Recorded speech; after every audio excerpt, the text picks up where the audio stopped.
உருளைக்கிழங்கு போண்டா பண்ணலாங்களா? அதுக்கு பொடியாக வெங்காயம் நறுக்கி வச்சுக்கோங்க. பச்சை மிளகாவும் பொடியாக நறுக்கிக்கோங்க. கொத்தமல்லி கருவேப்பிலையும் அதே மாதிரி நறுக்கிக்கோங்க. இஞ்சி ஆப்ஷனல் தான், வேணும்னா போட்டுக்கோங்க. கொஞ்சம் துருவி சேர்த்துக்கோங்க. கடுகு, உளுத்தம்பருப்பு, சீரகம் தாளிப்புக்கு. உருளைக்கிழங்க ரொம்ப அழிய வேக வைக்காமல் திட்டமாக வேக வச்சு ரொம்ப உதுத்துடாமல் இந்த மாதிரி லேசாக கொஞ்சம் பெருசாக இருக்கிற மாதிரி உதுத்து எடுத்துக்கோங்க. கடாயில் எண்ணெய் ஊற்றி கடுகு, உளுத்தம்பருப்பு, சீரகம் பொரிஞ்ச உடனே பச்சை மிளகாவும் இஞ்சியையும் அதில் போட்டுருங்க. அது நல்லா வதங்கட்டும். வதங்கினதுக்கு அப்புறமா இதில் இப்போது வெங்காயத்தை சேர்த்துக்கலாம்.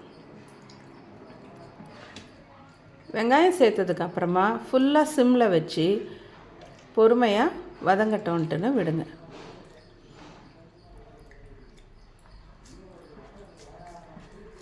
கறிவேப்பிலை பொடியாக நறுக்கிறதையும் சேர்த்துருங்க.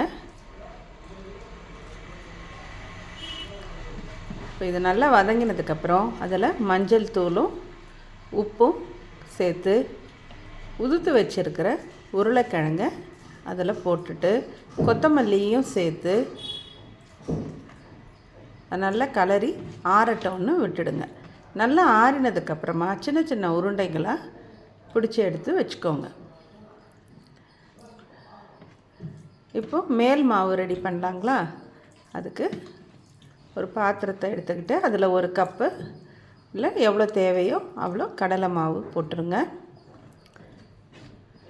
அதிலேயே உப்பு,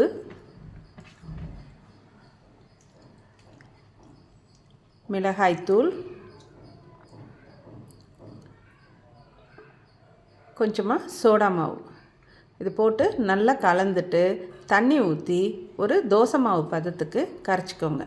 ரொம்ப தண்ணியாகவும் இருக்கக்கூடாது, ரொம்ப கெட்டியாகவும் இருக்கக்கூடாது. ரொம்ப கெட்டியாக இருந்தால் மேல் மாவு போண்டாவில் திக்காக இருக்கும், சாஃப்டாக இருக்காது.